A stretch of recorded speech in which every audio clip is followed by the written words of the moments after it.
Here we go. We are live. We're live. Hello, everybody. Good evening. How are we all? Good. How are you? I'm okay. Have you guys recovered from Sunday yet? Just about, yeah. Yeah, just about. Happy birthday. The next one now. Yes, Cue the Music's 19th anniversary today. Hey. Nice. So what? 19 years ago, when you started, what did you have in? What could you have imagined? Nothing like what's happened. I mean, nothing like what's happened.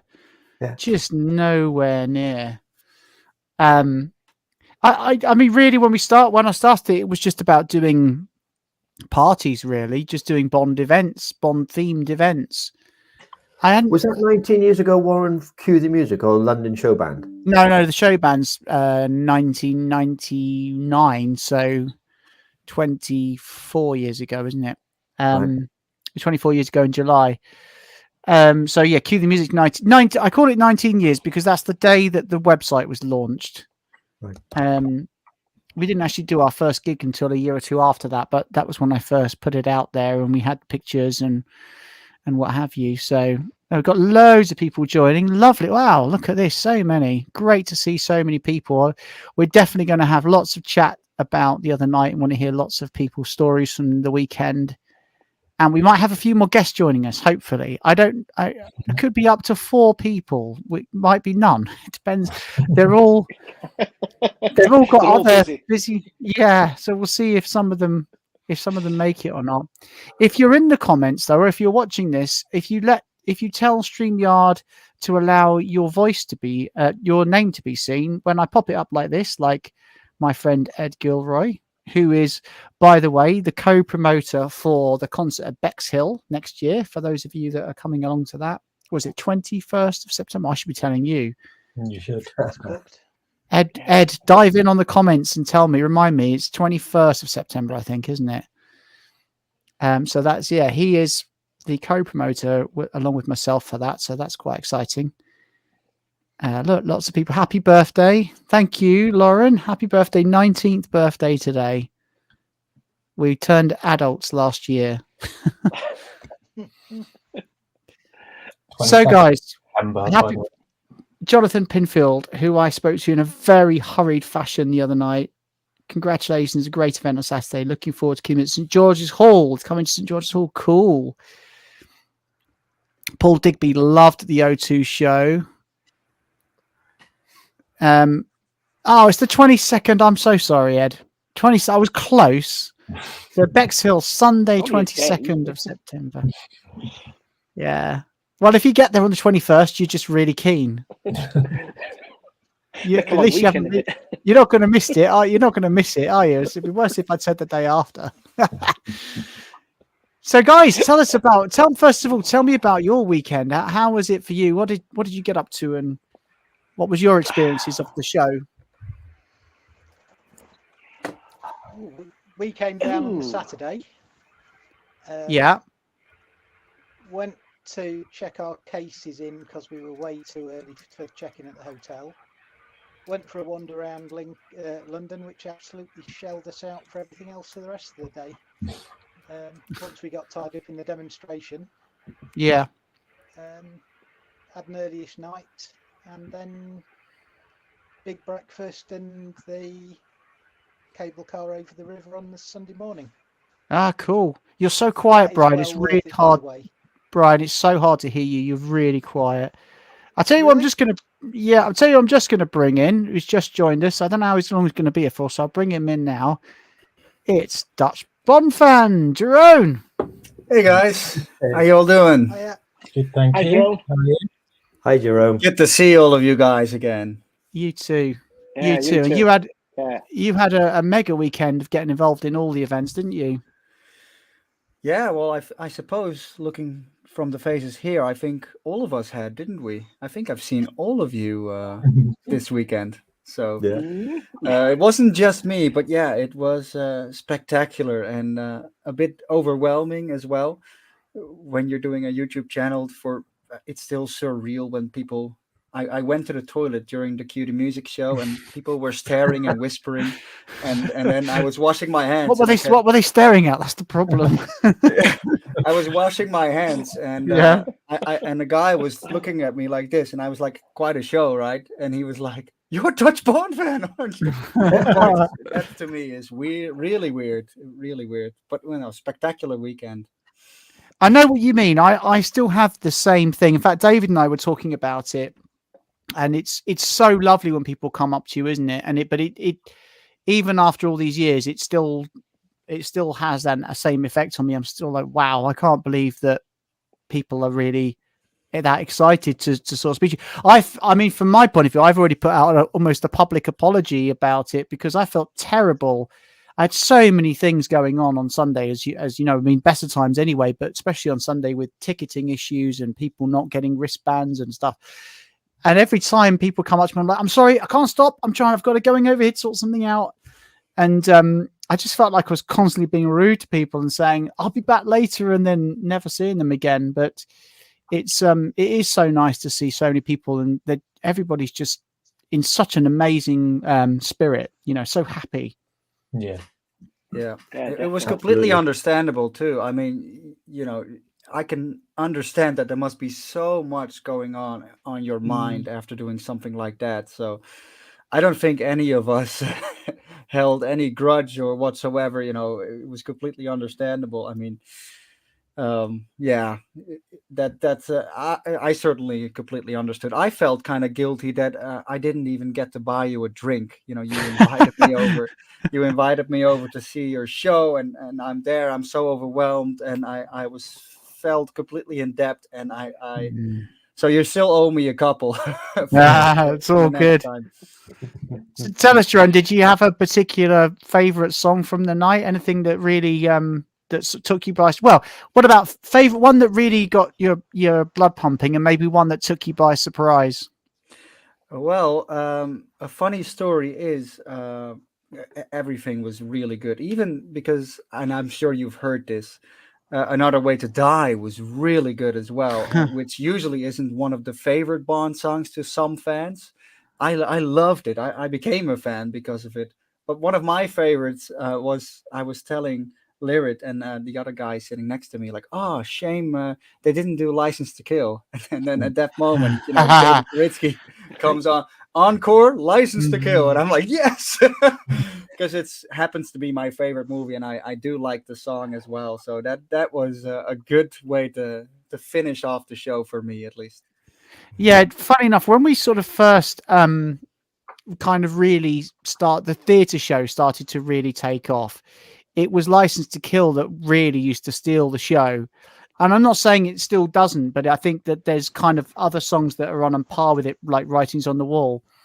But there's no way we would never do License to Kill. So here's a little geeky thing, right? Sorry, Brian, getting your echo again. Here's a little geeky thing. I have to point some of these things out, but did anybody not notice, or did anybody notice at the end of License to Kill, the whole concert, we finished with 7 notes? Did anybody notice? Yeah, and I remember you said it to me after the show too, because I think we've had this conversation so much. But yeah, it's, you're a music guy, so you completely know what kind of notes you mean and everything. I was just sitting there grinning, but maybe you can. Where are we live, by the way, at this moment? Where we're are on we on Facebook? We're on our Facebook page and our YouTube channel as well. Okay, so maybe also for the benefit of the viewers, you can explain the notes you meant. So so at the very end of License to Kill, I had this idea last year, and I'm going to keep it going now. I thought, how do you finish a James Bond concert other than with 007 hits on the band? And also, if you think about the 007 theme, the one that goes da da da da dee da dee da dee dee dee dee dee. The underpinning rhythm of that John Barry wrote there is 7 stabs. Da da da da da da da. If you count that up, it's 7 notes. So I thought what we'll do is we'll finish the concert with those 7 notes. So we play that last chord, and then the band goes ba ba ba da. Ba, ba, da. So someone's got another echo here. So that was the idea, really, was to finish, with 7 notes. But anyway, I have to point it out.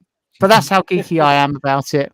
I think we can all appreciate it, because we saw your bow tie post as well today, like the little nod with the at the beginning. I mean, did you pick up on that? Yes, of course. Yeah. And those are the little moments that you could only get at. It's a this is a concert made by Bond fans. Clearly, it's so. Oh man, what a show! Yeah. What did your missus think of it? She seemed to really be beaming. My missus? Yeah. Oh yeah, she loved it as well. She had some funny experiences too during the show, and she is actually quite familiar with most of the songs now because I've kind of introduced Brought her her to tears with it. Yeah. But also she had kind of a weird moment where during the intermission, an old couple walked up to her.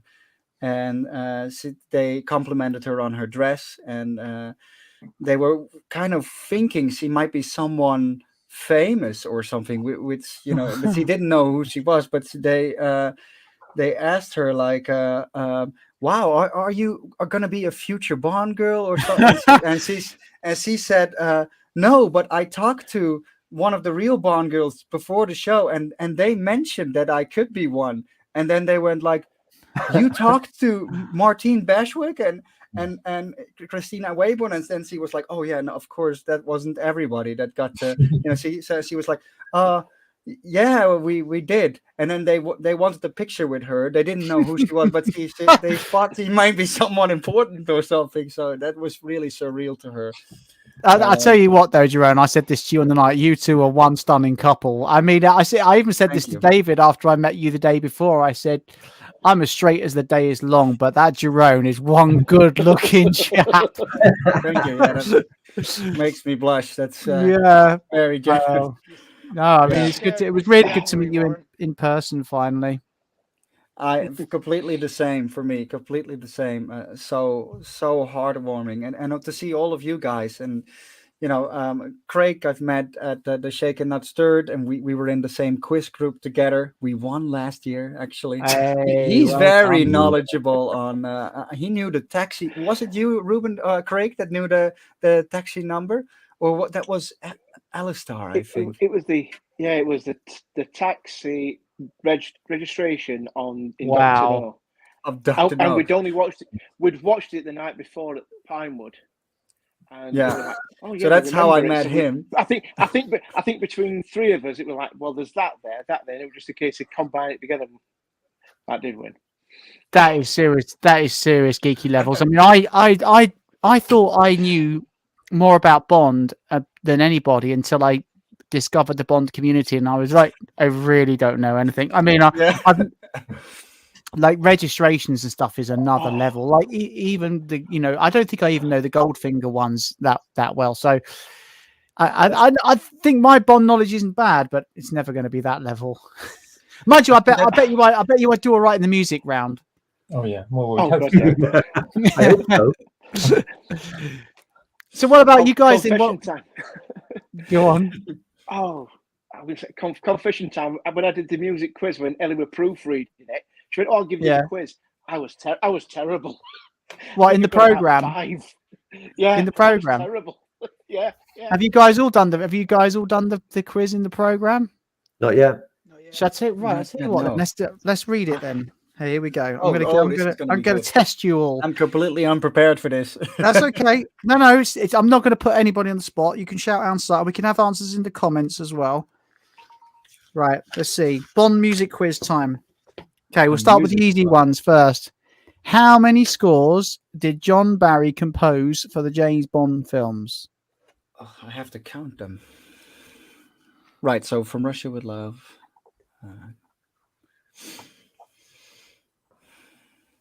I know the answers to all these because I stared. Yeah. Ruben, you're have to keep quiet. Okay, we got a few people in the comments that have got it now. We can't see the comments, so that's the. I'll chuck one. If I count them out loud, I could probably get them. Go on then. I'll give you 20 seconds, and then I'm gonna. Otherwise, it's gonna be. From Russia with Love. Yeah. Goldfinger. Yeah. Thunderball, right? Yeah. You Only Live Twice. Yeah. Majesties. Yeah. Diamonds. Yeah. Then we skip Live and Let Die, and Yeah. we got The Man with the Golden Gun. We skipped The Spy Who Loved Me. Moonraker. Yeah. Then we get we skip For Your Eyes Only. We get Octopussy. Yeah. A View to a Kill. Yeah. And then it finishes with The Living Daylights. So you can't count. I mean, how many were there? You're right, my friend. What was the number? It was 11. 11. Oh, fair enough. Right. Okay. Exactly. Who is officially credited as the composer or composers of the song "Live and Let Die"? That's George Martin, right? The song. The song. Oh, the Wings of. Or are we in typing? the comments? It's not Wings. They performed it. Right. No, that's before. There's people going. The composing credit. It's 2 people. But it's not Wings. Wings performed it. Right. Okay. I mean, one's obvious. Come on, somebody put this out. I mean, one's obvious. Yeah, himself. Paul Paul, I McCartney. said Paul McCartney and Wings, but it's not. It's Paul. Paul McCartney and what did you say? McCartney. Linda McCartney. Linda. Oh yeah. And to be fair to her, she see did it in the title sequence too. Yeah. Okay. Who sang "All Time High"? Rita Coolidge. Yes. Good. Right. Including songs not used but recorded for the films, how many songs did Shirley Bassey record for the James Bond films? Bit of a trick question. How many songs did Shirley Bassey record for the James Bond films? I think it's 5. 4 officially. 1 4. was written, but was never I thought. used. Excuse me, I thought you said like including the ones that didn't make it, or. We've got all sorts of answers. 6, 5, 4. So it's 4. So you've got the 3 obvious ones: Goldfinger, Moonraker, and Diamonds Are Forever. And then she recorded a song for Thunderball, which was never used. But didn't she do one for Quantum as well? Yeah, but that doesn't count because it wasn't for Quantum, and it was she recorded it a couple of years after. Oh, okay. You could probably have a bonus point for it, but it's not strictly true. Count. All right. Anyway, maybe we'll do some more later if people want to hear them. But I want to get some more comments about the weekend. Terry, what was your highlights from the weekend? The Live and Let Die mix. I just thought that was amazing. I mean, the whole event was great, and I really did enjoy meeting so many of the Bond community. I've never been to any of the events, so that was my first event. I just sat and stood back and geeked out with all of the knowledge that I was hearing being shared. And kind of a bit like you, I think I've got a reasonable amount of knowledge, but when I hear people talk and hear the knowledge they've got, I'm just blown away, but not in a competitive way, just in a sheer admiration that there's so much that people know. Yeah. So before the show event, the after show event gave me that experience. But as far as the concert was concerned, I loved the cues. I thought you had the balance between songs and cues just right for me. Do you know something? I had a panic in the afternoon for the only time in the year because I've had this program mapped out since January or something. I think the first draft that I sent to David Zarisky is like, this is what I'm going to do. It had 007 Takes the Lecter, and it also had James Bond with bongos in it, as well as everything else. And the original Octopussy suite was about 4 minutes longer. And the original Live and Let Die suite was about a minute longer. and I trimmed, so I had to trim it down because it was going to be another ridiculous marathon concert, and I think we got it just right this time. But I had, in the afternoon we were doing, and I had a panic, and I thought, what if people find the Q medleys too much and there's not, the balance isn't right and they've not got enough songs? So it's a real relief to the overwhelming feedback afterwards at how much people love those suites, which is really what those big yearly annual shows are now. I mean, we do all the other shows where we do all the songs, but this one that we'll do each year will be an opportunity to rock out, or roll out all these other amazing things that just never get played, and they're brilliant to play. And we've got somebody here saying Nick Cummings, the Brosnan suite was the most amazing way. I probably go to the gym 3 or 4 times a week as a minimum, and I've played that track every single gym session since January. And honestly, it's got me an extra kilometer down that treadmill every time. I've been absolutely buzzing. Just thinking about the reaction of people, because I knew it was going to go down so well. Oh, man. I love that bit. Yeah, I think that was probably my favourite bit. Obviously, I'd seen the programme for probably the last 2 or 3 months, so I kind of knew what people were going to witness and enjoy. And for me, I think that bit was the first bit that kind of took me by surprise, because I wasn't really expecting that bit to start with. And for a kid that got into Bond in the 90s, with Brosnan being their Bond that they grew up with, to start with the Parody Fair GoldenEye trailer music and then kick straight into Come In 007 was just perfect way to start that show. And in the venue that it was in was just sublime. So I think that was probably my highlight, but I did really enjoy all the other music suites. They were just sublime, really were. Oh, thank you. Do you know what? I love the idea of just completely blindsiding people that hadn't seen the show before with this is a James Bond concert, and we're starting with a trailer theme, a piece of music from The World Is Not Enough, and Surrender, a song that wasn't even a title theme. And you're 12 minutes into the show and you haven't even heard one of the staple songs yet. I love that. I just love that just throwing everybody off balance. That was kind of my thing this year. I've got another idea for next year for that kind of thing as well. I might as well tell people what I want to do next year. I want to start the whole concert next year with 20 minutes of Goldfinger. We'll start with the gun barrel, and there's a few little staging ideas that I don't want to, because that would really spoil it. But I've got a couple of ideas with how we can stage it and stuff. But go straight from the gun barrel into that sort of opening side. The music that accompanies his sort of assault on that little silo thing. Oh, you're not going to have a duck on your head next year.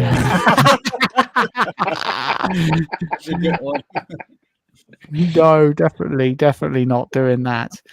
But I have got, I've already got my one funny moment in my head for next year. Definitely. I'm not going to spoil it. So, but I've lost my train of thought. Well, that's my plan for next year anyway. I love that. It was Into Miami. Yeah. That'll be in there, definitely. And the full version of Dawn Raid at Fort Knox, because we've only ever done a sort of an abridged version, but next year I want to do the whole thing, which is how long does anyone know how long it is? It's got to be 8 minutes or something, maybe 6 minutes or something. It's a brilliant piece of music. Yeah. John Whitcomb says, whole weekend experience I'll never forget, from Hippodrome to post party. Everyone was so welcoming and inclusive. Well, that's what the Bond community is, I think. That's what's so great about it. And I always say to people when they're worried about coming on their own, you can come on your own. There was a guy at the party on the Saturday, at David's party, Tune Raker, and he was clearly on his own. And I made a point of just going over and just chatting to him, because I thought, that's what we do, and he'd never been to anything before. And I was, you're really welcome. Get involved, come and have a chat with people, people will chat back to you. Yeah. There were a couple of guys like that. Yeah. Yeah. You throw yourself in, you make great. I mean, I've made some of my, really, really great friends in this community from it. Well, or everybody on this call for a start. Yeah. I think every show I go to, you pick up new friends, and I think from getting on train on Monday coming back, friend request, all on Facebook. Yeah, You meet some great people in this community. I mean, the Yeah. guy Brian, Yes, he's fantastic. Yeah, because I did Operation Tuneraker on Saturday afternoon, and then followed that up by doing the Shaken Not Stirred tour at night as well. I mean, Yeah. they were great. I mean, So where did you go for the? Cathedral. Where did you go for the walking? Did you go on the walking tour, Jerome, as well? Did you? Who yes. else? Yeah, that was. I You remember we mean did the the Lazenby Moonlight Lamp. Trail, right? Yeah. Where did you go? Did the Lazenby. Yeah, I got to do that. There were so many pictures of people up against lampposts. The one thing I'm surprised there's not a plaque. I haven't been. Is there a plaque on that lamppost? No, but it was quite badly there damaged. I mean, Yeah, have they repaired it it's now? not to be Because repaired. Yeah, they have. There was a petition for it. As well. I was going to say, I knew there had been. I knew they had success and they were going to repair it if it had been done yet. Yeah, but that's I've great. actually We got caught up with ended the protesters as well. Yeah, We had a couple of eggs thrown at us, and a couple of the ladies that were with us got egg on them, unfortunately. Oh, and that was a Saturday. That was a Saturday night. Yeah, and the location was the scene where Madeline Swan goes up the steps before she meets Safin in No Time to Die. Yeah. So that was the actual location bit there. And obviously we finished off at the Lazenby lamppost and walked past overlooking House of Parliament. I don't think we got to the Riverside pub till around 10. It's about 10ish, weren't it? Yeah, it was quite a long walk.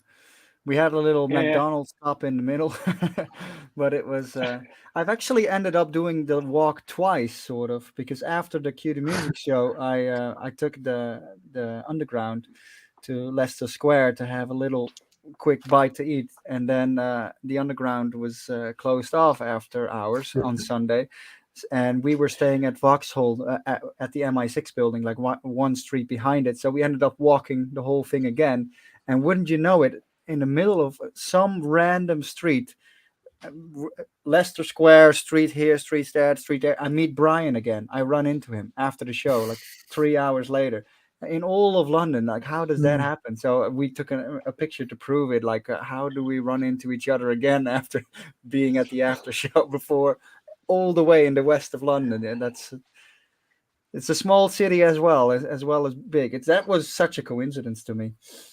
Yeah. So I have to just change tack here and address the elephant in the room. Got a comment here. Venue staff were terrible and nearly derailed the show. Yeah, I've heard that. I didn't really experience much of that, but I've read your stories on Facebook later. I didn't really get to deal with that much, but I'm very curious what you guys. Yeah, I've had a lot of people comment, and I know so anybody watching that had any ticket issues or wristband issues or rude stuff, whatever, I'm so sorry. It did take the shine off the day for me. The whole day I was dealing with issues that just shouldn't have happened. So I am really, really sorry to on the. I mean, luckily nobody's come back and really complained, like, to the point of saying that it ruined their experience or anything. Just it was more of a disappointment and an irritation, really. But I mean, just for example, the VIP bar had 10 people in it in the interval. So I mean, somebody asked me just up here, will we perform at the Indigo again in the future? I know some people had a few issues, but I thought it was a great event, great venue, great atmosphere. I thought the venue was amazing. I thought the setting was fabulous. The layout was brilliant. Everything was brilliant. It is obviously just a problem with how it's run. I just think the way that the staff were at times, it was they didn't know really what they were doing. It was like unorganized chaos at times. I mean, especially the pre-show, my ticket wouldn't scan. So the guy's trying there with his scanner on my phone, and he could clearly see that I'd got the invite for the pre-show, and he's scanning, nothing happened. So he calls this other guy across, who just looked at it and went, "Yeah, okay, you can go through," even though it never scanned. Then I had the band put on. Well, I went no, up, no issue. that's not such a problem, to be honest, because you had the No. ticket and he saw the ticket. Yeah, that wasn't the issue at all. That was fine. But then, But my after the neighbours, show, when we came to do the after show. Yeah. At the after show, we were walking out and we got sort of manhandled by 3 or 4 members of the security to say, "Where are you going?" I went, "Well, we're going up to the after show." This was a couple of minutes before 8:30. I went, "Well, it's not open yet." I said, "No, but by the time we've got up, it'll be available." "Oh, you've got to go out to come back in." And I'm like, "Okay, but where do we go?" So if you go to the lady there at the end and then go to the right where there's a banner down. So, yeah, okay, so you want down there. She says, "Oh, go down here, turn to the right." We end up at the merchandise stand. I went, "I've been here once. I don't need any merch. I've got all my merch in my bag." And then there's a guy there who was basically going, oh, just go up the stairs. I said, "Well, don't I need to change band or have my ticket looked at?" No, I can see your band. Just go upstairs. I'm like, okay. Yeah. It was just as though they didn't really know what to do or what they were doing. No. And then, like I said, when I did get in there, somebody actually came and checked my band once from inside because somebody was saying, "Oh yeah, they're struggling because they're asking band members where their bands are and they're on about not letting them in."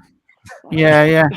Really? David Zariski's wife couldn't get in, and she was on the access all area list. And it was just, I mean, it was just crazy. There's no way to get around it. But anyway, never mind. But there's somebody said, where is it? Will the next year's show be the O2 next again? Not a chance in a million. It'll be somewhere else. I don't know where yet. Probably in the West End. I'm working on it being in the West End, but it's the trouble with the West End is that you can't find out when and where it's going to be until sort of 6 months before, unfortunately. So that makes it really, really tricky. That's just a couple other good comments. Warren is probably trying to get the Royal Albert Hall for next. We're way too soon if that ever was likely to happen. It's it's many years in the future. It's really hard. Was your wife there, by the way, Warren? No, she was home with my kids. They're too young to come. It's really far. My babysitter was selling on the merch stand. Oh, wow. And really good at it, actually. So, yeah, we decided this year. Lana was there last year, but I think I will need to get her there next year because I need to make her work, really, because, yeah, I need to get her. Your mum was working, Warren. Yeah, she was on the merch stand. That was the first thing she said to me when I went for my envelope. She said, "I'm Warren's mum. Pleased to meet you." You too. Oh, okay. Name dropping, eh? Yeah. I'll have a word with her about that. Nick Cummings, the sound and lighting was fantastic. The facility was, the sound and lighting was brilliant. And by the way, the sound is us. That's Karen, my sound engineer, who's probably watching. So kudos to Karen. Yeah. So the sound is us, but the lighting was the venue and was really, really good. And the facilities were really good. That all was good. So, question here that I really want to answer. Can you talk about potential plans for concerts in the US? I mean, it's been my kind of stock answer for the last 10 years or so is we'd love to do a concert in the US. And I still would. And I think that we edge every year a bit closer to the possibility, but it's just, everything I do, I've got to really do it on my own 2 feet financially. So, you're talking about £80,000 really to do one show in America. Did you get to talk to Eusebio? Say that again, sorry? Eusebio from Mexico? Oh, no, I didn't. He's trying to pitch to Heineken because they have something in Mexico. And he'd like to do some anniversary that uses License to Kill and what was the other one that was done in Mexico? It was License to Kill and there was Spectre. Spectre. Yeah, Spectre. Spectre Day of the Dead. So he wants to pitch to do something in Mexico with Heineken being a sponsor to it. I said, well, if you pull that off, then you need to speak to Warren because that would get him over to the States. If you can pull off a sponsor like that. So That would be amazing. Do you know, the thing is that once we do one and we get over the visa hurdle, we potentially would get a visa for 3 years then. So once we do one, we could do more. But the visas are like £1,000 per person. So you take even just the 13-piece band and Karen, that's 14 grand just for visas. And flights is probably not far off that either. You know, might maybe get 800 quid return. So that's, another 10 grand or something. Yeah. So before you've even talked about accommodation, instrument hire, fees for the guys in the band, you're already at 30 grand. But if you took the visa costs off of that after you've done it the first time, then it becomes more realistic to go back across. Well, I sent him in the direction of Martin Mulder to look at tracks and locations, things, and said, you can put a big jamboree on. These are the people, pointed them out, and he went to talk to them. There, Jonathan Pinfeld has just put it up in comment. Yeah. So fingers crossed, let's put it out there. Yeah, absolutely. Somebody's put back Hever Castle. Do you know what? Lovely Hever Castle. They are really nice. They actually inquired about having us next year, but unfortunately, we've just outgrown that venue. It's really, really sad, but it's just not financially viable for us to do it again. But we have got lots of other things going on. You need to keep going. You need to keep going so your children get to see you live. Go on. How did Newark come Or about? live even. Sorry, Brian, what's that about Newark? How did Newark come about that you got to Newark? So yeah, we're potentially going to be at Newark. The jury's still out on that one though. It's on sale, but I may pull that show. So maybe don't ask me too much about that at the moment. Okay. Yeah. I'm just having a little bit of a battle about something. So we'll see. We'll see what happens with Newark. It may be on, it may not be on. Murray wants to know if there's any plans to release. Yes, of course, Murray. We didn't have all those cameras there for fun. Yeah, it'll be out at some point. I'll have to start work on it, won't I? There was one during the after show as well. I remember doing something in front of the camera, a whole conversation or something. I'm curious how that's going to turn out, because I do remember I was quite a few martinis in at that point. So I wonder how that's going to look. Yeah, I think that was Blair Ballard that did that. I did one with him as well. Yeah, nephew and I had the best night. So good introduction to my world. He was blown away. So proud. He said, you really downplayed it. I loved it. That's Fraser. Thanks, Fraser. Yeah, great guy. He was wearing a JBR shirt on the night from James Bond Radio, which I thought was a cool tribute, because Tom and Chris both couldn't make it.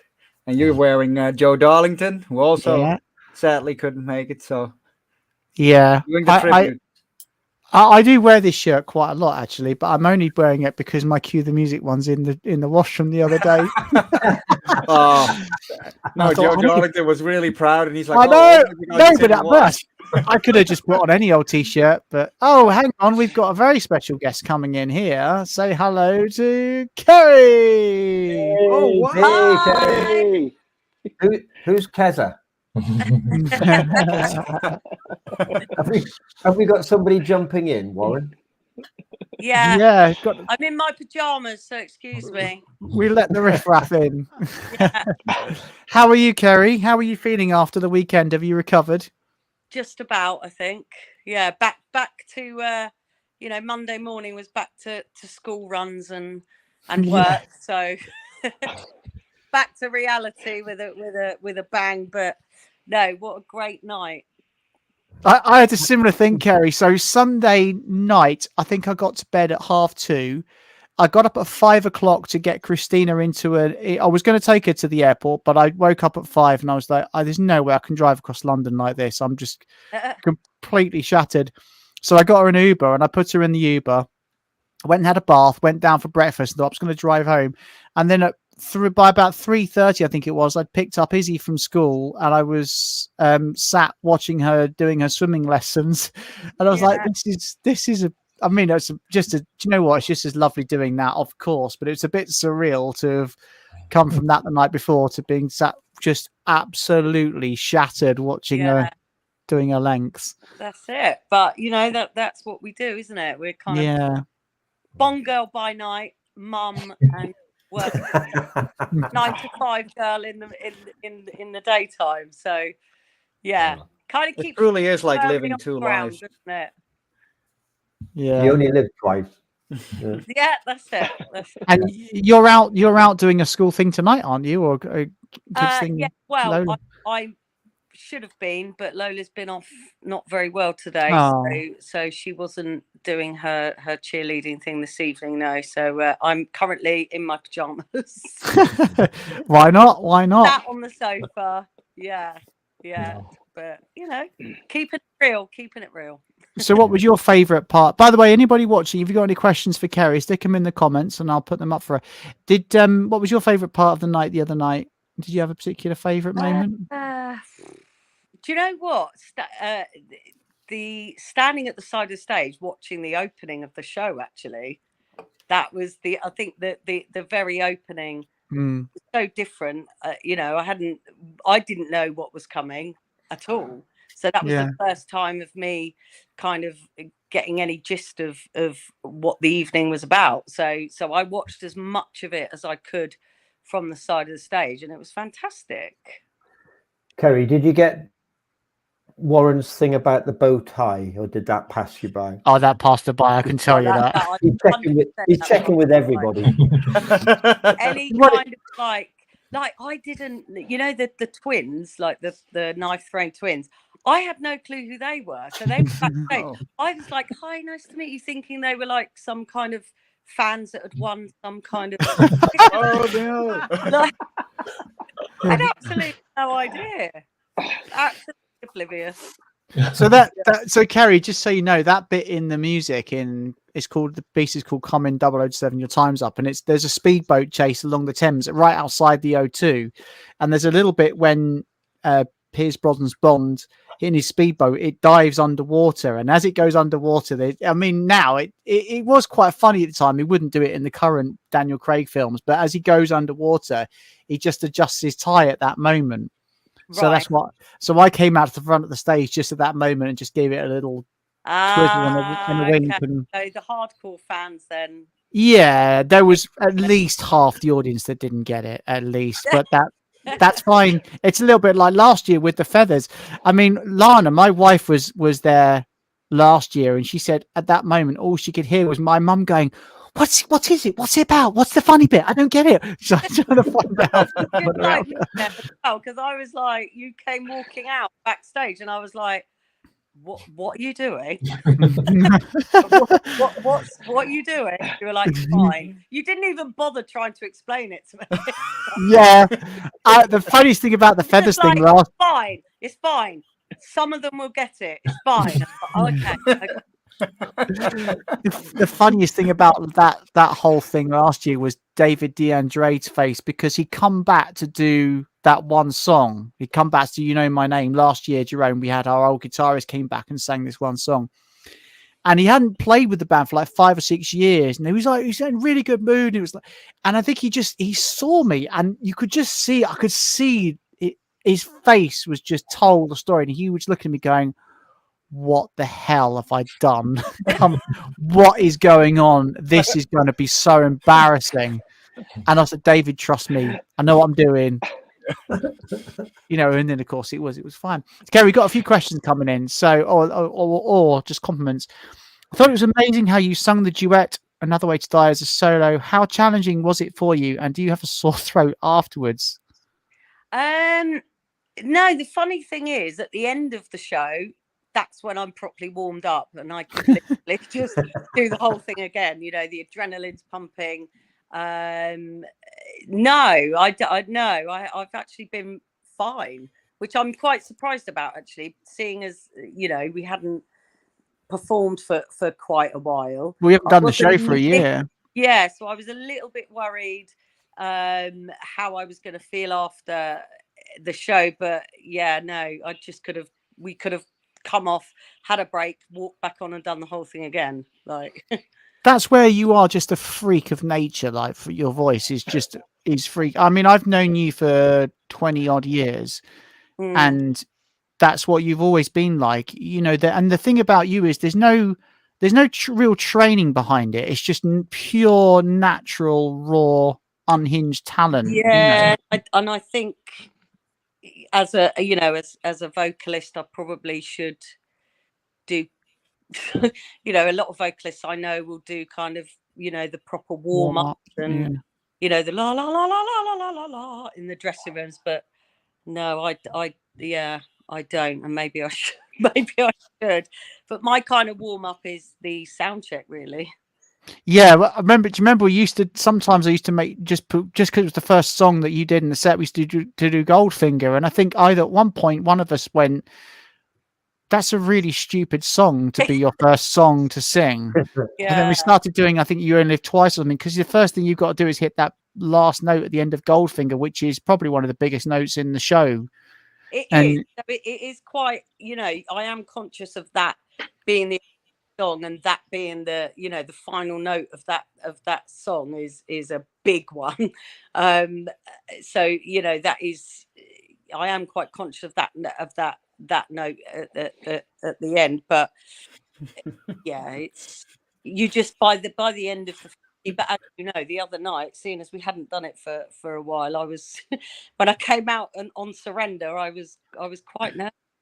I've never seen you like that in 20 years. Your hand was literally shaking. You had to change your microphone to the other hand because it was shaking so much. And I've never seen you like that. Grabbed as you reached out for my hand, and as I grabbed your hand to walk down the steps, I was clinging onto you, thinking, hold me tight here, because if you're not holding me, I'm gonna go. Like my legs were shaking, my arms were shaking. As I lifted the mic up, I could see the mic was shaking. I was like, no.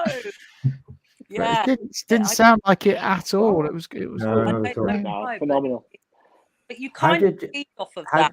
Well, you kind of pour all that into the performance, and yeah, by the end of the first half, as we came off at the end of the first half, Matt was like, "You all right?" I was like, "Yeah, I am now. Like I'm into it now. Like that's it. Like let's go out the second half and just completely kill it." But yeah, it just took a while for the nerves to kind of settle down. I'm not sure why, but yeah. How did it compare this year, Kerry, to last year? Did the sense of the venue and double the audience, did that have an impact for you? Do you know what? I said this to Woz. It's really strange actually, because although it was a big venue, when you were up on the stage, it felt quite small, and I'm not sure why that was.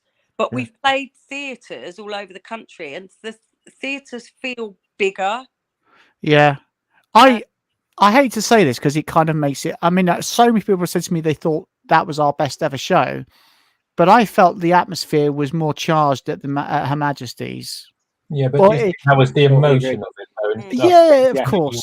You were going, and then yeah, absolutely. Of course, there would be a part of that, and I think also there were a lot more newbies that were at this show, whereas Her Majesty's was much more of our like real core following that were there to sort of say goodbye, which made a big difference.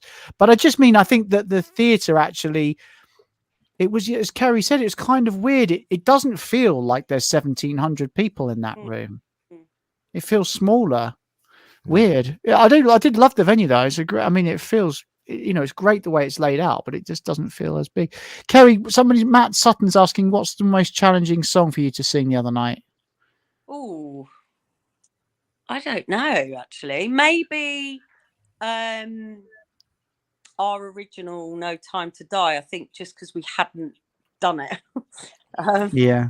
So we ran it in soundcheck, and it was like the first time we'd done it live, wasn't it? So I think the other songs I've sung numerous times, obviously. So yeah, I think maybe that one was maybe the most challenging, just because we hadn't really done it before. Yeah, Murray's once. Sorry, go on, Terry. I was going to say, I love the comment from Nick Cummings and Karen 451. Yeah, where's that one about Madonna? That one was. Oh yeah, hang on. Madge was an hour late getting stage. She was watching Kerry. There was. Yeah, I reckon the reason Madonna was late, she sneaked into the Indigo. I love it. I think it was Steve Barney who made a comment on Facebook today, which made me smile. It was like Madonna was trying to get in to sing the Die Another Day song, but she didn't have one of the wristbands. Because Kerry, didn't the security guard stop you? Because obviously you cut yours off after the sound check because you obviously want to wear this. You had this lovely, beautiful dress. You were going to wear a blinking purple wristband, and didn't he stop you or something? You didn't I? It's crazy. When I first came in, the guy gave me my wristband. I said, "Do I have to keep this on all the time?" And he was like, "Yes, you do." I said, "What? Even when I'm performing?" He said, "Yeah, everyone else is keeping theirs on." And I was like, "Okay." And then I said to you, didn't I? I said, "Do I have to keep this on?" You were like, "No, not when you're performing." So I ripped it off. And then at the end of the show, I went to go upstairs because I had some friends come as well. So I went to go up the stairs and the girl on the stairs was like, "Have you got your wristband on?" I was like, "Oh, no, I haven't actually. It's in." She was like, "Yeah, you're not coming up." I was like, "What?" She was like, "You can't come in." I was like, "I can't come up to our own after show party." She was like, "No, you need a wristband." I was like, "Oh, okay." So I was kind of good. I was like, "Well, where can I get one from?" And she was like, "Well, I'll have to try and get about 10 minutes." There were people just kind of walking up the stairs, and I was like, "Hi, yeah, coming up." Like, "Oh, I can't." Like, I mean, they were all sold out, Kerry. Say again. They were all sold out. Yeah. There was a nice comment that I was going to put up a little bit a while ago. Somebody put about Thomas's family.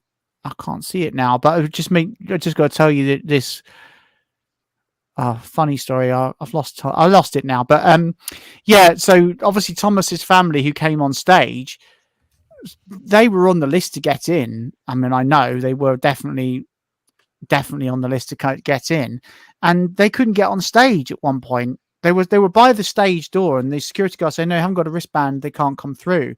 And I'm talking to the security guard and saying, "Look, they're coming on stage in 2 songs' time." This was at the interval. So I'm the guy that's booked it. I've paid the 30 grand hire fee. I'm telling you, they're okay to come through. No, you got to be on the list. You got to have a wristband. I said, "Well, I'll tell you what, can you get on the radio and talk to your boss and they'll tell you they're on the list?" "Nope, you need to go to the front entrance." So I then had to take these 2 people through the audience to the front. And I mean, because you know what it's going to be like. I mean, going through the audience, I was going to get stopped every 2 seconds. I've never walked so fast. And poor old Victoria and a little 7-year-old boy are trying to run along to keep up. I said, "I'm not stopping because if I stop, I'll never get there." Eventually got to the front entrance. I think I managed to get them the wristbands or whatever, however I managed to do it. And then had to go all the way back through, and all this in the interval when I only had a few minutes. And these people go, "I'm worried. Like, nope, sorry, not talking, can't stop." And that's why I'm so rude, but it was just so difficult. But that's just crazy. Absolutely crazy. Ridiculous. Oh, I think we've got Phil Dewhurst. Phil, if you're watching, I'll send you the link, and if you want to come and join us as well. Yeah. What someone said, what about getting Thomas and Mum to play with you at some point? Well, you never know in the future. If Thomas keeps practicing, he might be giving Lee a run for his money, eh? But if you haven't already, do go and follow them on Instagram. The handle is at @lav_NEN music, and go and give them a follow and send. I mean, they're putting out tracks every single day, and little updates on how Thomas is doing. Do go and follow it and give him some love for sure. That would be good. So what's next, Kerry? You were on Saturday, aren't we? We've got a show. We've got a little private event. Yeah. Well, not private. We're at the Warner Hotel up in Harrogate, aren't we, on Saturday? Harrogate, yeah. It's a long way. A long old way. It's a long old way, but yeah. Is that? Caroline Bliss, isn't it, as well? Yes, it is. Yes, Caroline Bliss is back with us for that. That'll be good. Is it Caroline Anybody Bliss else got for all the tour all next year? Is that just Caroline Bliss, or will? Yeah. Yeah, I'll have somebody different for the main show, for the main London show. Hey, Kerry, by the way, Woking is definitely going to be happening in May. And for everybody watching, we have got to sell out Woking. We've got to absolutely smash Woking, because if we do, they've got about another 40 venues in the UK, and they don't trust me. They don't trust us to sell very well at the venues. So if we sell out Woking, it opens up all sorts of possibilities in York, in Birmingham, in Oxford, in Scotland, in Manchester. So we've got to sell out Woking, and then in 2025, I can get a lot more venues in. So yeah, call to arms to all the Cue the Music fans, an army of friends. Somebody ask Kerry a question while I send a link to Phil and see if he's around. Anyone got any questions they want to ask? Out of us, you mean? I thought you meant someone on Facebook, maybe. Oh, what did you think to the way that the Q&As were done with David and the thing? I mean, I personally loved the music that was playing while he was asking them the questions. How did you guys feel about it? Yeah, what was the balance like, by the way? I mean, obviously Karen was, yeah. Music was heavy for me. I loved it. Especially during the Octopussy interview, because you were playing the more emotional version of the theme song. That made it, and it felt like Christina Wayborn at some point almost became emotional because of the music in the background. Well, the subject matter wasn't even that emotional when she was talking, but it made it so emotional with the music. So that was complemented quite nicely, the interview. Yeah. Do you know that cue that they were playing was actually called Magda's Seduction? That's the one from the film. Yes, it's from that scene. Husband come on here saying, Kerry, are you wearing pajamas? Yeah. I was just trying to multitask and say yes, and I put you. And I'm not ashamed either. She's already confessed, Smiley. It's all good. Yeah. Where's Smiley? Your husband Smiley's on tour at the moment. Where is he at the moment? He is somewhere. He's done seven concerts straight. I saw on Facebook. Yeah. 7 days straight. He's done. Home I think he's been gone a couple of weeks, and he's home on the 28th of November, I think. So he's away for quite a while. Who's he on tour with? Archive. Oh yeah, that's that massive European band, isn't it? In Europe. But yeah, so he's somewhere in Europe. I don't know where. Is that your Bond girl? Here's your Bond girl. Bring her in. Let's come and say hello. They're telling you to say hello. She can't hear it because the sound is in my. Give her one ear. It can be a what is it? An echo because I'm gonna plug it out for a bit. Yeah, that's okay. Hello. Hi. Cheers. How are you? It's our 19th birthday today, so we're having a little celebration broadcast. Congratulations. Have a nice evening. Did you have a good trip? Nice to see you. Yeah, what were we saying about before? By the way, I was wondering how you guys came back into your regular life, so to speak, after the show, explaining your co-workers what kind of weekend you've had, because I felt like you can't explain it.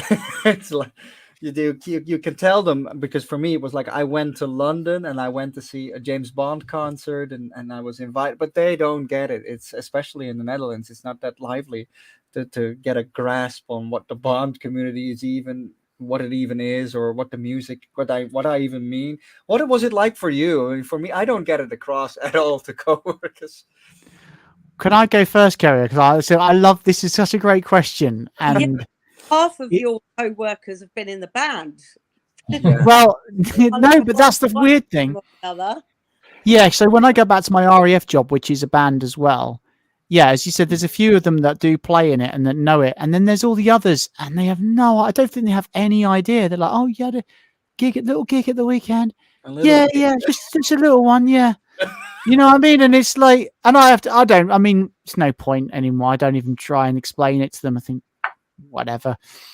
But it does make me kind of chuckle. There are a few actually who really like watch everything on Facebook and they get it and they're like, oh wow, it looks amazing, you know.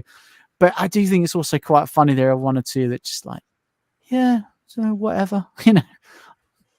What about you, Kerry? What's it like for you? I'm the same. I've got, obviously people that follow me on Facebook kind of know about what goes on, but other than that, I don't really talk about it, to be honest. No. Kind of go off and do it and come back, and like I say, only the ones that may follow me on Facebook or Instagram will go, oh wow, I saw you were here at the weekend, like you never mentioned. Because I don't know, I just don't talk about it. I just kind of, I will, if we any local shows that we do to me, that's when I'll kind of say, you've mentioned you want to come and watch it, well, yeah, your opportunity kind of thing, and they'll come and see, friends and family and work colleagues will come and watch any local shows. But to be honest, I didn't really talk about the weekends. I kind of just went back into work and slipped back into there was obviously a handful of people who knew what I was up to and what I was doing, but you don't just walk back into your job and go, hey guys, guess what I did last night. No. I was exactly the same. I tell you a funny story, which is not so much cue the music, but it was. So I play quite a lot of football locally up here. I live around sort of Nottingham and Newark area. So of course there's a for those who not really follow football, there's quite a big football club in Nottingham called Nottingham Forest. Like they are in the Premier League now. But about a year ago, when they weren't in the Premier League, I'm a QPR fan, but I also do a last post every year at QPR, which I do officially through the RAF. So I'm in uniform, but the one, I think it was last year or the year before, was live on TV on Sky because it was QPR versus Nottingham Forest.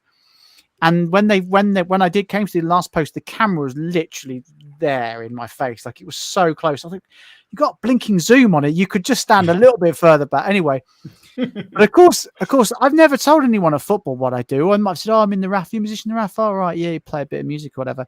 I mean, the WhatsApp groups were absolutely hilarious because, of course, they clocked it. There was me, and they just couldn't believe it. I mean, they were absolutely just speechless. Like, just couldn't believe that I was playing the last post on TV. Like, what's going on? That was quite a funny moment.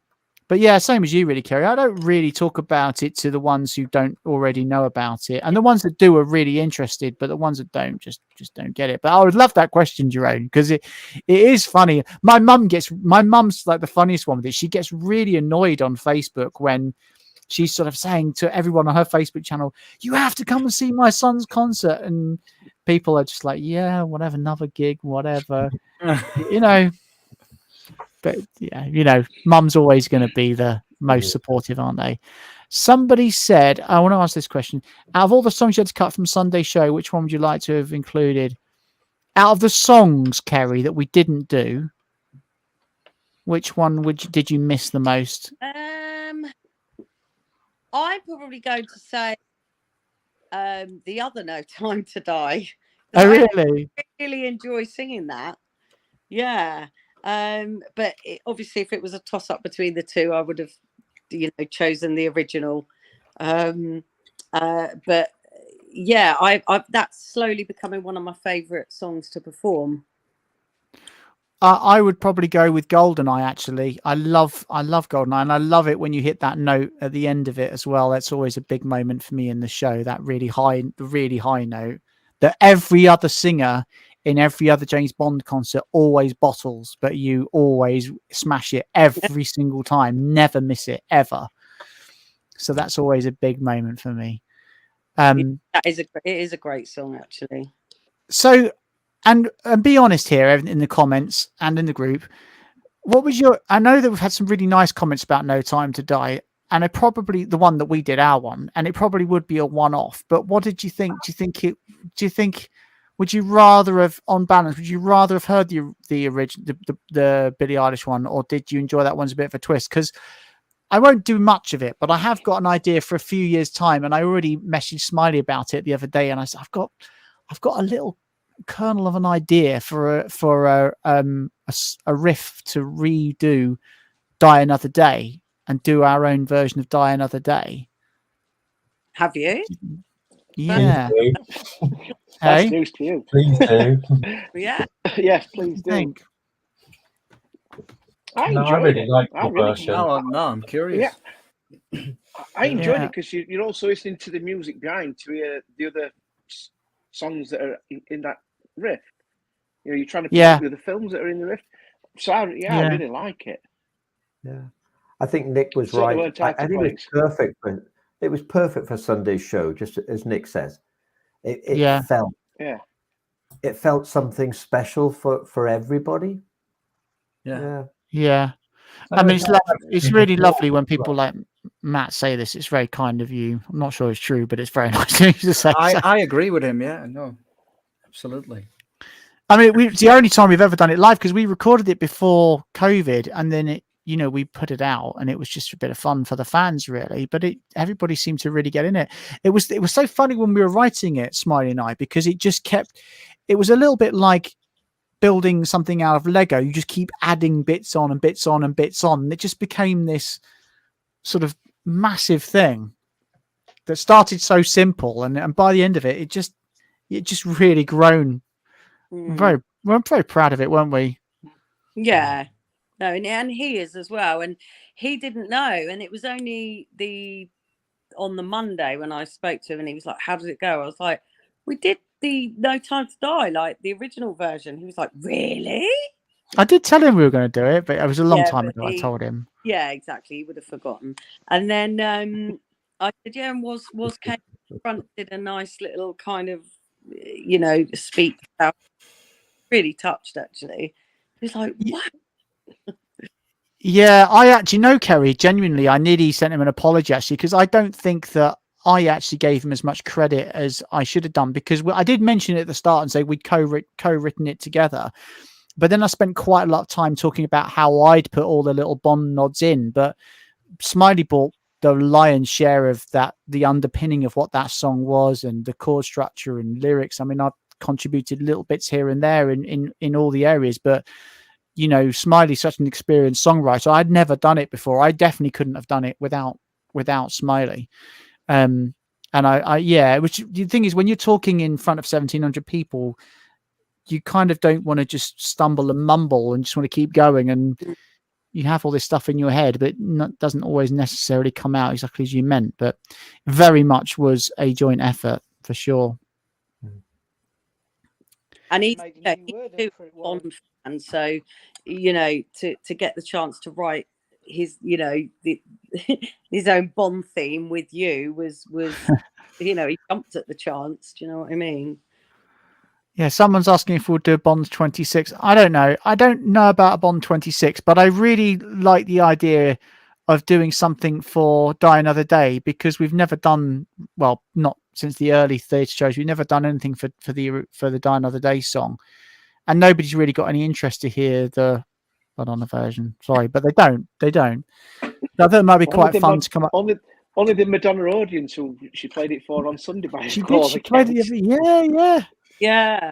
I couldn't believe it. I'm like, I'm at a James Bond concert and none of the fans actually like it, but yet she's playing it. Yeah. You couldn't make it up. Quite ironic, yeah. I mean, so Jerome is the other, like, really, really well, and Ruben, I suppose. Well, you only all are, but Jerome is like deep, hardcore Bond geek of another level.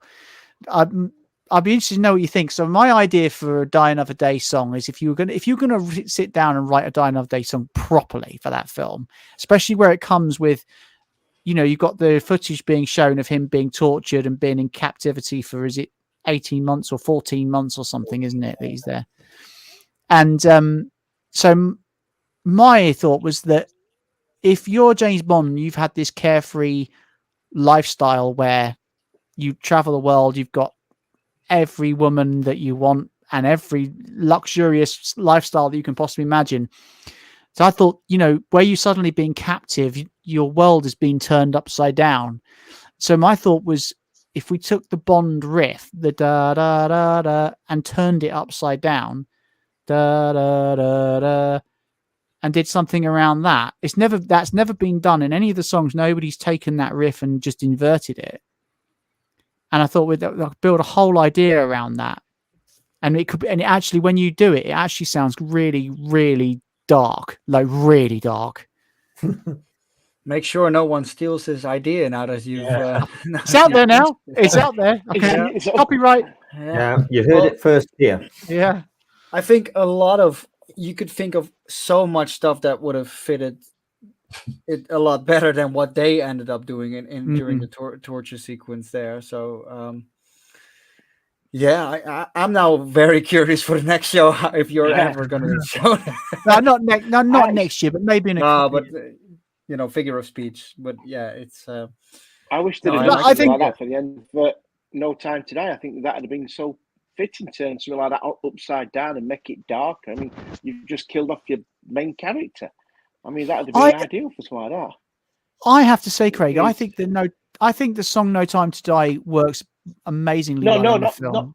Not the opening. At the end of the film, when they just killed. Oh, I see. Instead of replaying "We Have All the Time in the World," doing something like that, which is much darker to close off the film, I think would have been. Could you imagine coming out? People were depressed enough coming out of that film as it was. You put some depressing song, just come straight out and jump off a cliff, wouldn't they? Yeah, but you guys are too young to remember when I came out of Majesty's back in 1969. You were depressed at Tracy dying, and you had 2 years to wait to get anything that would lift you up. There was no DVDs or videos you could watch to cheer yourself up.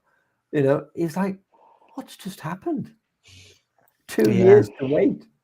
I always felt they should have used the actual song they used at the end credits of No Time to Die. It should have been flipped. All the Time in the World should have been at the end of Majesty's. Well, maybe that's me. Maybe the uplifting helps what they used in the end credits for Majesty's. But I mean, they should have used it there. Or am I the only one sharing that opinion? I don't know. I always felt it would have fitted more in the end credits of Majesty's. Yeah. So too, rather than the Jolly Bond theme that you get after about 2 seconds.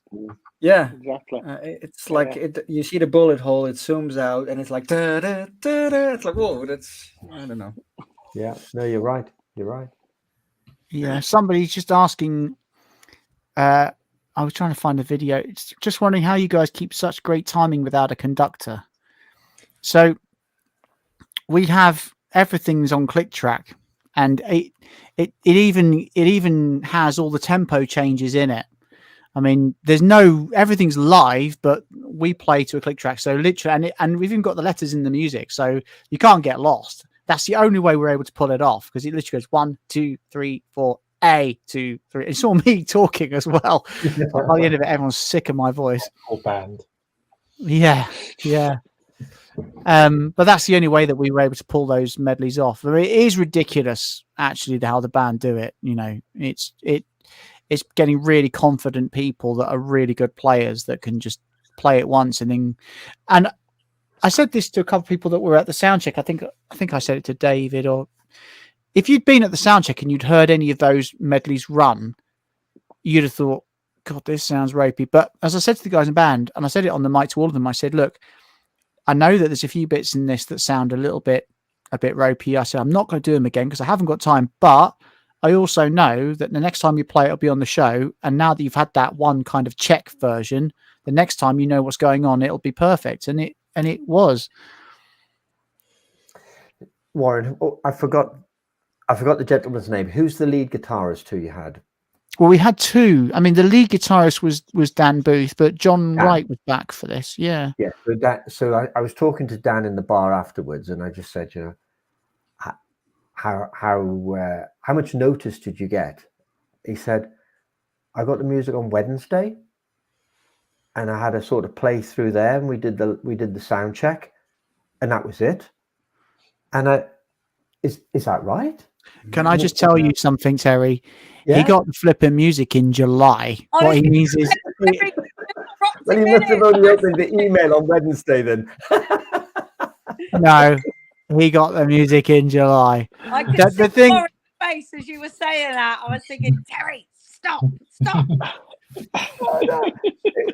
But if that, What if it that's means is really- he left it. But no, I mean, to be fair, right? No, genuinely, some people want it in plenty of time in advance. Some people can look at it on Wednesday and turn up and smash it. I don't care where they do it, as long as they turn up and smash it.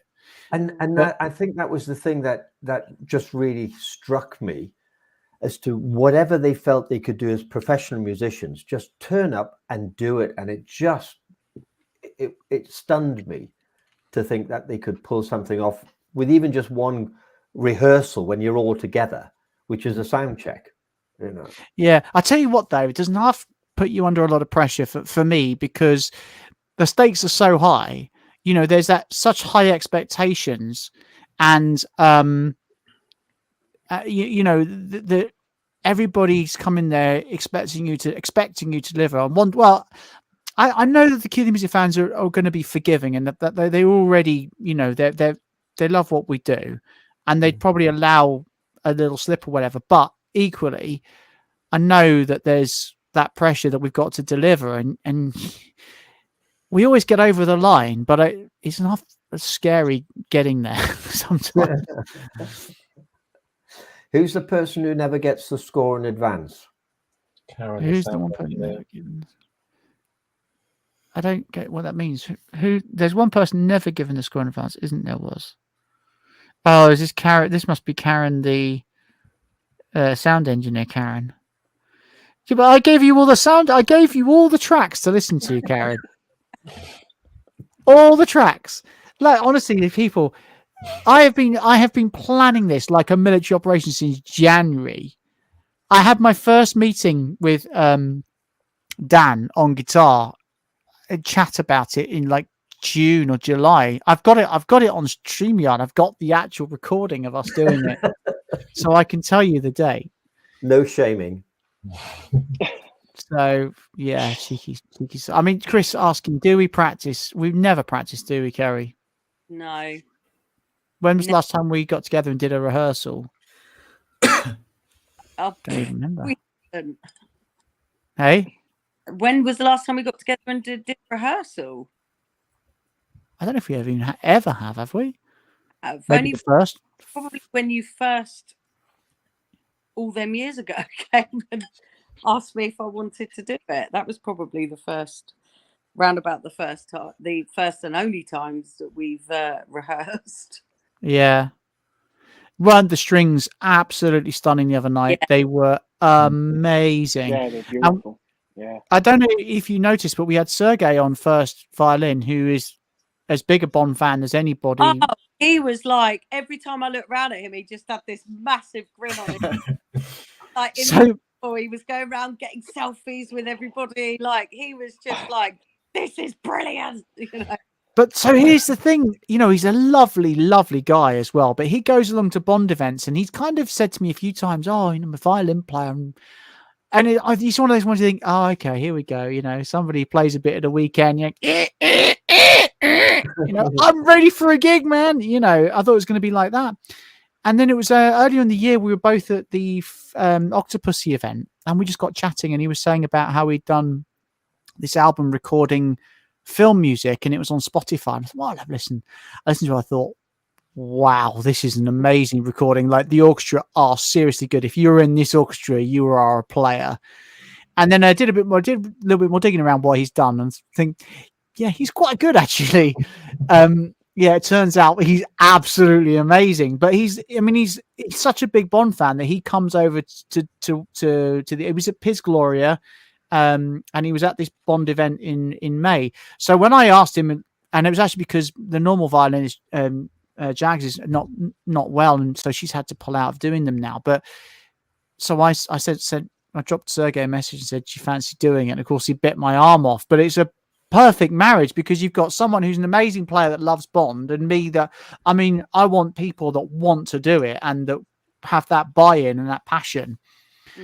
So yeah, and all the strings were great. But I say particularly the two violinists, I thought were just out of this world. And when you move from a 13-piece band up to, you know, the full size there are people who don't play together a lot, and the fact that it just came together so well. It is a credit to all the musicians and their quality. Yeah, and that that's what they do, isn't it? That's their profession. But then also, it's a certain type of player that I'm always looking for. That little extra something, isn't it, Kerry? We used to have our. We don't always get it right, do we? I was gonna say we had a little saying for a while, which is probably a bit unkind, but there's been a couple of times when we haven't got it spot on, but majority of the time it is spot on. But there has been the odd player that's played over the years.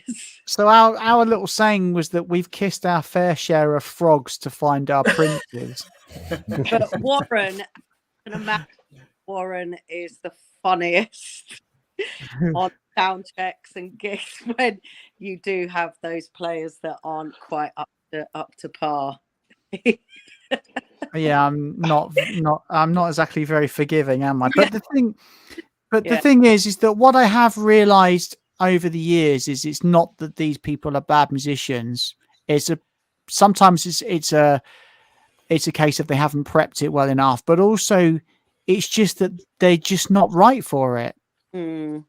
It's like sometimes you got a great sports team and a new player comes in and they just don't fit in. It's not that they're a bad player. They just haven't fit into that system. And I think that's what I've come to realize over the years, that sometimes these people have come in and not been good. It's not that they're not good musicians. It's just that they're not right for the show. But the thing is, I think with our band now, it's even amongst kind of in the musician world is quite a small world, and our band's got quite a good, it's got a good name for itself amongst musicians. Yeah. So, I think people know whether they're going to be able to cut it or not. And the ones that certainly in the last kind of couple of years that have been involved in our shows and things like that and private events have all been, good quality musicians that have been able to kind of come in and nail it, Yeah, absolutely. Everybody loves a bit of Katie. She is amazing. Yeah, and she loves it as well, doesn't she? Like she's a massive Bond fan. Yeah, and she loves being, whenever we've needed her and got her involved, she's loved being part of it. And leading up to the show on Sunday, she was kind of promoting it and everything, and she was excited to be there as well. So that it's great, and that shines through in their playing when you could just tell when they like the violinist that you were just talking about during sound check. I clocked him straight away, and every opportunity he was getting his phone out and he was taking pictures of our stage, and and like I say, in the interval he was going around, can I get a picture, can I get a photo? He was absolutely loving it. So it's so nice to see. I think everybody in the band is like that to a different degree as well. Like the trombones they really love it, and it's great. It's so nice to see that how much people really want to do it, because it is a job for them. It is a job for them, but Cue the Music feels like it's more for everybody, really. But I reckon with 5 more minutes, and then we've got to probably call this. So if anyone's got any last questions, and if anyone's asked a question that I haven't answered, it's only because there's been so many and I might have missed it. So you can always ask it again if it didn't get answered. But looking into next year, Warren, while I've got you and I've got you both, what part of next year and the tour upcoming excites you the most? The retreat, definitely. Oh yeah, forward to that. I really would love to sell a few more tickets if anybody's listening. Does everybody watching know what the retreat is? It's Saturday and Sunday in January. I think it's the 28th and 29th, or is it 27th and 28th? It's 28th, 29th, I think. Yeah, the Saturday and the Sunday anyway. Yes. And yeah, so we're having the first day is a sort of up close and personal version of our show, where you'll be able to come and stand in the band, and we'll do a Q&A, but we're also doing requests as well. So we're going to put out a set list, and people can choose what songs they want us to do, and we'll put them together. So it may not be perfect first time, but you can watch how we put these things together, and we'll take the questions and have a chat. I've just noticed, Ruben, you've got the teddy behind you. Waited till now. Wow, good lad. Nice. So that's going to be a lot of fun. Then we're going to have a dinner with everybody as well. We're going to there's a dinner in the evening, which we're going to come and sit and chat to people, because we never really get a chance to talk properly. And then breakfast in the morning, and then we're going to have the jazz versions of our songs. Hey, Dave Zarisky, you're going to jump in just for 10 minutes? If you're there, David, if you've got the link, I sent it to you on Facebook Messenger. Come and join us for 5 minutes before we finish. He's still in Ireland, isn't he, at the moment? He is. He was brilliant. He was brilliant. I was just going to say, because Terry was just mentioning like how people in the band would just turn up and wing it. Well, Saritsky seems to be an example of just hosting it and winging it. I mean, he certainly didn't get any rehearsal. It really... he's so talented in that as well. I mean, the way he carried the whole show through, and I was very impressed. And also, I loved how he kind of represents all of us. We're all familiar with his channel, obviously, and it felt so warm the way he hosted the whole thing. It's incredible. Like I asked him as well, like, did you prepare anything? Well, I've had a few bullet points, but I just I just go in, and he's very excited, not nervous. I admire him for it. I wouldn't have be able to do that. So two things. You're absolutely right, John. Two things to say to that is, firstly, David has that amazing presenting ability of being able to talk continuously without umming and erring, without pausing, without losing his train of thought. It's an incredible skill. I'm sure it's something that where he's learned. Maybe it's partly natural, partly learned, but it's such a skill. And it makes it so much more interesting and engaging, and especially as he did it all completely without a script. And the second thing I was going to say was that we did actually have a prompter that he had some bullet points that he's going to have just to kind of just keep him on track, things that touch points we needed to hit and things. And literally just before we're about to start the show, I realized that somewhere in the setup that the HDMI cable that had gone into the back, it'd been bent and snapped, and so the connection had been lost to the one on stage. So, and I said to David, I'm so sorry, but it's gone, and there's nothing I can do about it. It's like, I did it. It didn't even phase him. I mean, I think I had to sort of say to him 2 or 3. I wasn't sure it was even going in. There's no prompter. You just go, not even. I don't even need it really. He's a consummate professional, though, isn't he? Unbelievable. Brilliant. Yeah. But also the way he handled, like, there was at one point of the show, I think it was during the Martine Baswick interview, there was a guy shouting quite loud from the audience. But the way he handles that as well, I mean, it was obviously a fan who really wanted to speak to Martine. I mean, bless him. But the way he just, when we did the security joke, and he got it all quiet again, and it was so well done. Yeah, and I agree as well. Yeah, the rats chewing, like he mentioned that. Oh, Skyfall's coming now. So those types of things that he did, very cool. No, he's really, really good, and I thought the interviews were great. Actually, it was a really nice part of the show that we haven't had before, and I think the band enjoyed listening to them and also having a bit of a break, because normally I'm just make them play for 3.5 hours. They actually had a break this time. But what was really good about the interviews, and it's a credit to David's skill, is he still kept them tight. Yeah, they could have easily run out of control, and I think the way he pulled it together, it felt very natural that they had a certain amount of time to talk, and then you moved on. He did ask me. We did have a little, like a rough time limit, but what was great was that I'd said to David, the concert I'm aiming to finish at 8:15 with a acceptable run over of 8:30, and I think we finished at 8:25. It was spot on this year. And last year I was so stressed because if I hadn't just trimmed so much down as we were going, it was going to go on to about 9:15.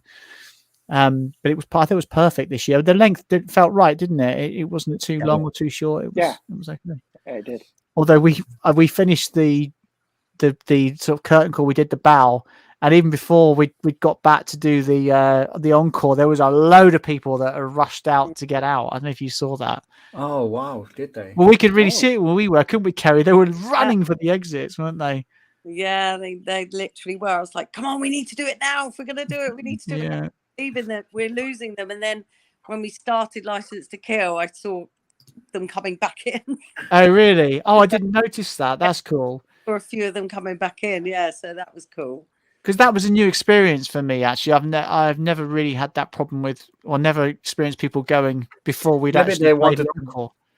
They wanted to beat the Madonna crowd or something. Yeah. Yeah, maybe it's needed the loo. Yeah. They're going to the after show party. No, they weren't. They couldn't get in. They didn't have a wristband. Yeah, Madonna couldn't get in. Oh, David said it as well. I couldn't. I was obviously focusing on the music. I'm glad they did. That's cool. Yeah, I didn't even notice actually. Well, maybe, it was downstairs where probably from where you were. It was really downstairs where they were streaming out. Madonna zombie scared. You can't CQ the music without License to Kill. No, absolutely. Well, Jerome was worried he wasn't going to get it, weren't you? Yeah. Like I said at the beginning of the stream, that was for me a great encore because like I said, no joke, I was literally saying that to Lyrit, and the guy, his name was Roger. I got the extra seat for him that we got left. Like, oh, shame they didn't do License to Kill. Yeah, well, and then it came. So obviously this was my first show, so I didn't know it was never gonna be not present. Well, we used to in the middle of the show, didn't we, Kerry? And then when we changed, because we used to do it chronologically, so it came where it came. Right. But when we rejigged it a couple of years ago, we must put it at the end because it's one of the big ones. So another question on this one: will you try and come back to the go? No, we won't. It was the venue was amazing. I think we all agree. I know one person said the seats were a bit cramped where they were, but the problem was the staff, wasn't it? So I actually went to the venue by boat and did the whole, because I was staying at Vauxhall as well, so I literally had the whole World Is Not Enough tour to the O2. And I actually, because when we crossed that part from the tie, I was actually hearing that music before the show, and then you started playing that song before at the start of the show. So it was so magical to be there and hear that song as well. So yeah, I personally really liked the venue. I loved the venue. I did. I would do the venue tomorrow in a heartbeat, but it's the running of it that was the problem. I think everybody would agree.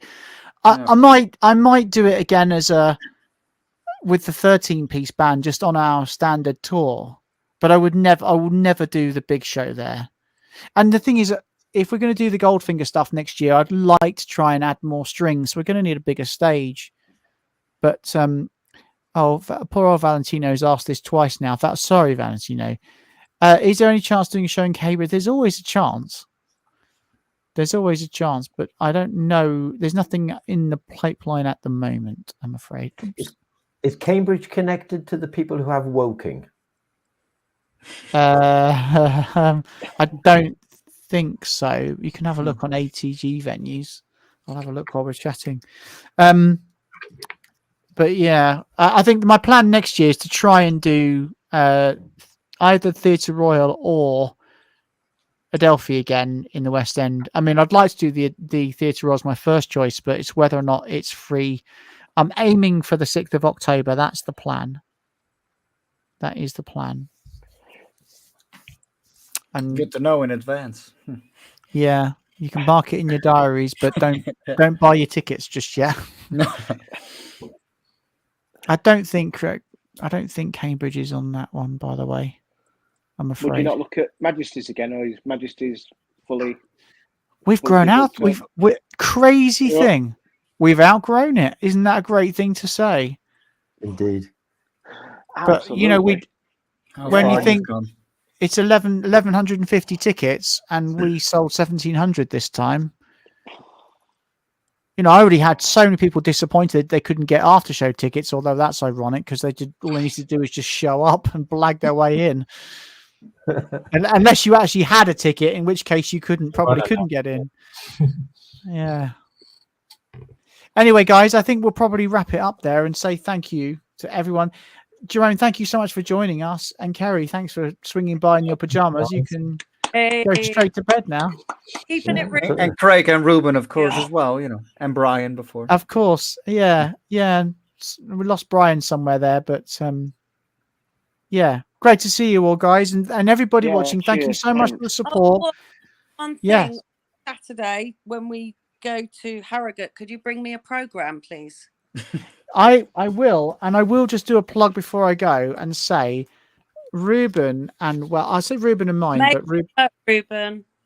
These programs are stunning, and his artwork is I have got on another level. Yeah, hundreds, you're very talented, Ruben. I've got hundreds of these left, and I need to sell them. Right, so I'm going to put a thing out about it on the Friends mailing list. What I'm going to do is I'm going to sell them for £10 in the UK, including postage, and I'm going to donate £1 for every one I sell to Thomas. Okay. So I need to sell lots of them, please. And the thing is, there's so much great stuff, and there's amazing articles. Got one from David about the fashion. We've got that one from David. We've got about the business of Bond from AJ. We've got a great one from John Orty about the stunts. These are really good articles. Yeah. Really 007 did one on Bond on the big screen last year. Martin Mulder on the anniversary locations. I've done one about each of the scores. Music from Rush with Love, Live and Let Die, Octopussy. There's a quiz. There's a write-up about Knee Valley. There's some really, really great. This is such a good program. I don't know why people didn't buy them so many. We only sold 189. We need to sell more. Anyway, guys, thank you so much again. Lots of love to everybody. Thank you. All the best, guys. See you guys really soon. Good to see you. Take care. Cheers. See you soon. Cheers. Take care. Bye, Cheers. guys. Bye-bye.